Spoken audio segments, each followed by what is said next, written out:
Welcome back to All Three Nows. The next few videos I want to do are going to be about sin. Christians and the Bible have a lot to say about sin. We're sinners. You sin. You can live free from your sins. He died for your sins. You're a sinner. Jesus came to offer his life for sins. Your sins are forgiven. A lot of talk in a lot of places from lots of different people about this thing of sin. So I thought it'd be good to devote a few videos to explaining the biblical Christian understanding of sin, what it is, what it isn't, so we can all know what we're talking about and know exactly how we're doing with regards to kind of stuff like this. So let me talk about literally the term sin. The term sin is actually a term that's used in archery. If you have a chosen target, like some sort of, round target or square target, it doesn't really matter, but some sort of target you're aiming for. And let's say that in the middle there's a red dot or red circle or a square or something. And you decide, that's the mark I'm going to choose. I'm going to fire my arrow and I want it to hit right in the center of that target. If you fire and you hit bullseye, bang on, brilliant. You've not sinned. But if you miss that chosen target, you have sinned. You've missed the chosen mark, the chosen target, the thing you were aiming for, the point of drawing the bow back and firing the arrow. Now, it doesn't really matter if you've missed by just a centimetre, or you've missed by 6 inches, or you shot the person next to you. I didn't shoot anybody. I never wanted to shoot anybody. I just wanted to be left alone. Like, it don't matter. Like, it's all sin, man. It's sin. If you've sinned, you've missed the chosen mark. So that's quite a good picture. And if you've been around Christians or churches, you may have heard that before. That's nothing new, not coming up with that. That's just basic kind of the way we talk about this notion of sinning, that's missing a chosen mark, that God has created people and told them to live a certain way. And if we don't do that, we are now sinners. We are sinning. We are missing this mark that God chose for us all, the reasons for which we were created, the purpose for which we were given life.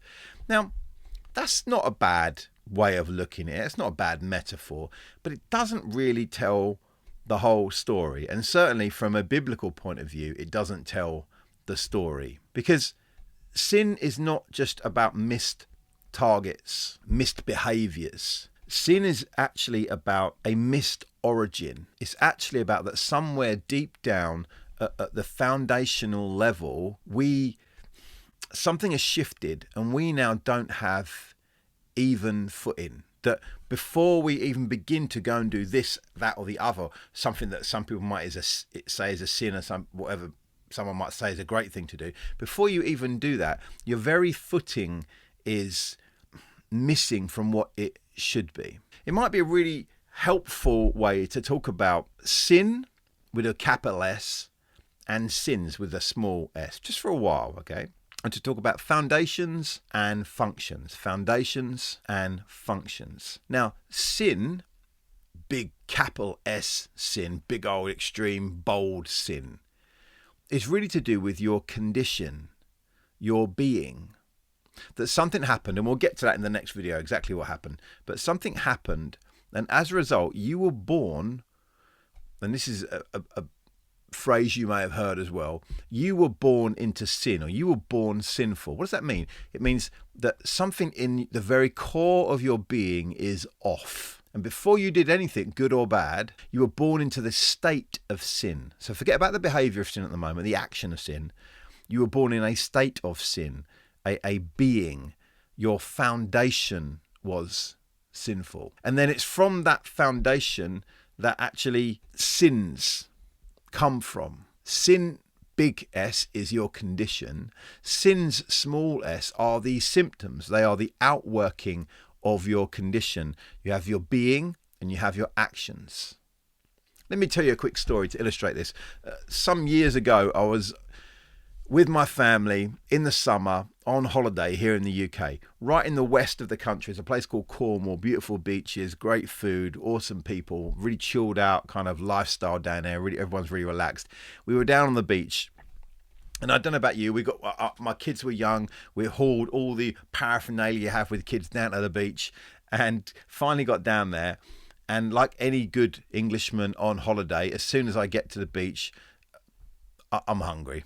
I'm just hungry. It's been a long drive to the beach from where we were staying. It's been a long climb down from the cliffs to the beach, and I can see hardly in the distance, like literally a stone's throw from where we are, there's a cafe. And I said, you know what?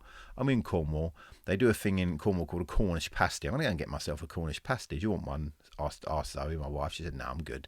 Whatever. I said, okay, I'll go. I'll get some drinks and stuff. I'll run. And I thought to myself, you know what? I'm going to get a little run on here. We'll get there quick and come back. So I head off towards this shop that's just on the horizon. Well, not really on the horizon, just the end of, like, next little, I don't know, a couple of blocks down the road, a couple of, whatever. But the sand was so thick and sandy, ironically. It was so, it just, there was nothing under my feet. That as I tried to walk, and the quicker I tried to walk and try and get a little run onto this shop, the more my feet just sunk into the sand, and the slower it got, because the lactic acid built up in my legs, and I'm working away to try and get down the beach, and I just can't do it. I'm trying my best, but the foundation I was pushing off from didn't let me get the correct speed, and it took me a long time to get to the shop. It took me a long time to get back. By the time I got back and I ate my food, I was hungry again. I was thirsty again. It was just a bad time. Sin, capital S, is the very foundation from which you push off in your life from the moment you're born till you die, from which you do anything. It is your condition.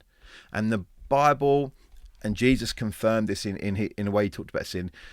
Our condition is we were born in some fractured place. And as a result of that being, our foundation, our function, our symptoms came out. The sins, small s, came out of that big crack right at our root.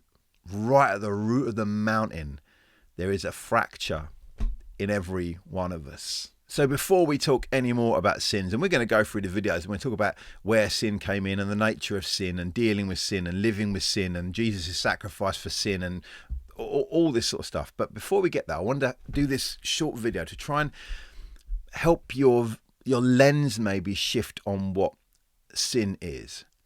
I think sometimes Christians and Jesus and people that represent him, they might be known for speaking out about certain things, certain problems they see in society, and they're talking against sins, little s. But I've got a lisp, so this whole session is a nightmare. But we're gonna work on, we're gonna push on. Yeah, Christians can be known for talking about these little sins, and although that is fair enough, it's not good to have behaviours and actions that harm you and harm others.